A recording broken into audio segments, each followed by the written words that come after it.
Hello. Last Sunday, we looked at the account, as told in John's Gospel, of how Jesus moved Thomas on from doubt to inspired faith. So much so that Thomas was able to declare, "My Lord and my God." And Chris urged us to step out in faith as Thomas did, to taste and see the goodness of the Lord, and to grasp with both hands the fullness of life that is to be found in him. But Chris also warned us that this could mean stepping out of our comfort zone. It may seem like the world has gone pretty much back to how it was before the pandemic, at least here in Britain. But we all know that in significant ways, this is simply not true. Much loved members of our church family are no longer with us, and others have not yet been able to make that transition back into gathering together on Sundays. And as Chris said, well, that's a pattern that is mirrored up and down the length and breadth of Britain. The pandemic, in fact, only accelerated what was already happening, with our church numbers declining in many areas.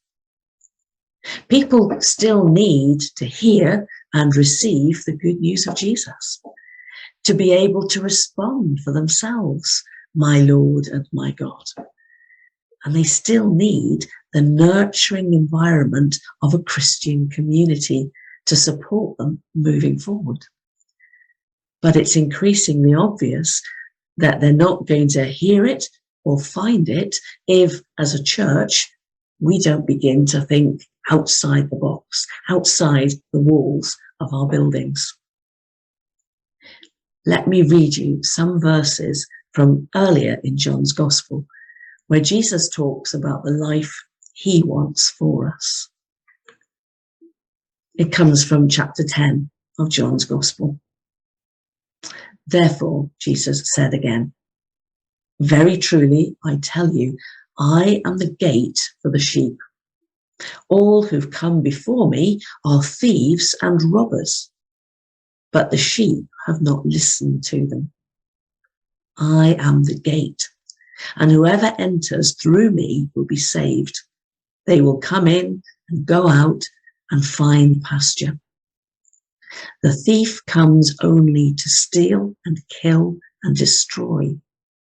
I have come that they may have life and have it to the full." Chapter 10 of John's Gospel is basically Jesus declaring himself to be the promised Messiah, the true King of God's people. The people of Israel would have been familiar with that imagery of the shepherd and the sheep in reference to the king and his people. It's used quite frequently in the Old Testament. The thieves and robbers that Jesus refers to include Israel's puppet kings put in place by their Roman overlords, revolutionary leaders who wanted war and anarchy, and even the priesthood itself, whose rigid and unforgiving adherence to rules and regulations so often drove a wedge between the people's worship of a gracious and loving God. Jesus explains that he hasn't come to sweep these aside in conflict, but to make God's kingdom known by his teaching and his preaching, by signs and miracles that point to him as God's anointed Son, all of which demands a response from us. As Tom Wright puts it, the sign of the real King is the response that comes from the heart when people hear his voice and in love and trust follow him.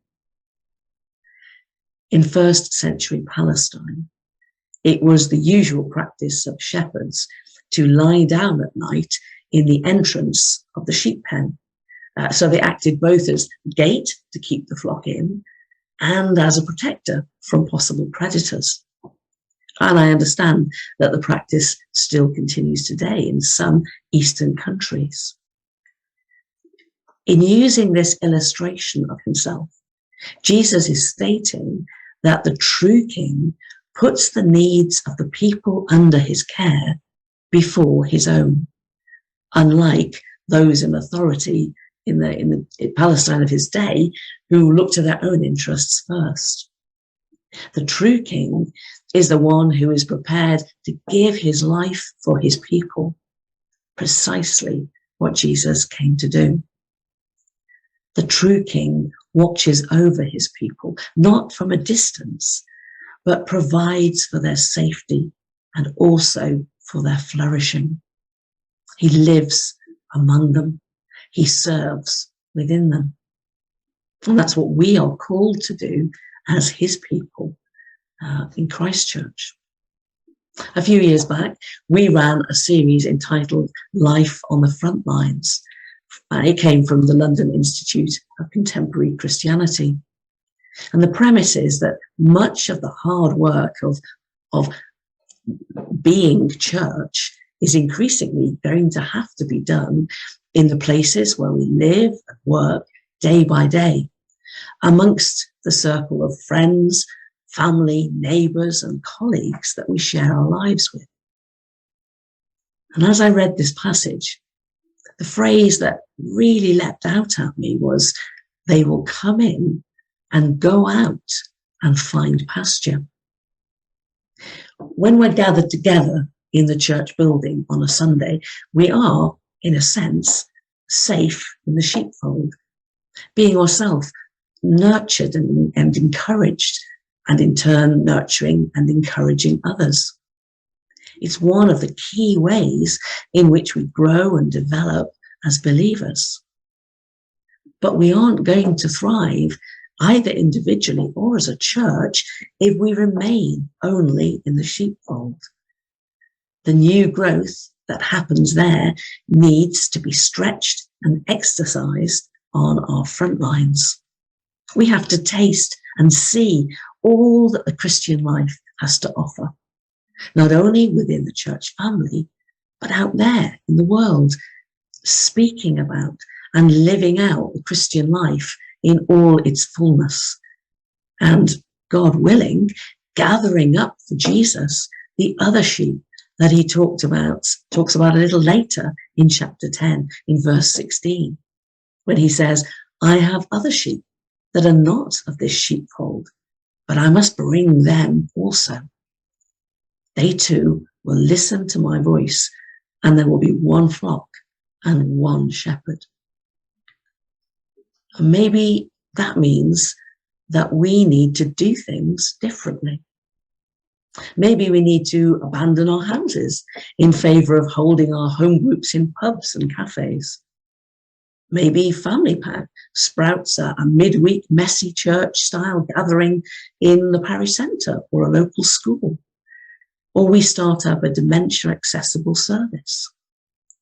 Maybe we take welcome packs to new housing developments, knocking on doors to offer assistance in getting to know the area, introducing ourselves as Christchurch.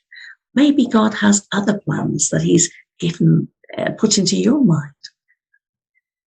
We need to live our daily lives with an eye to every opportunity and every possibility, and share those ideas within the church family, particularly with the leadership, so that they can be prayed about, reflected on, and where possible, acted on for the sake of the kingdom and the King who calls us to come to him and to have life and have it to the full.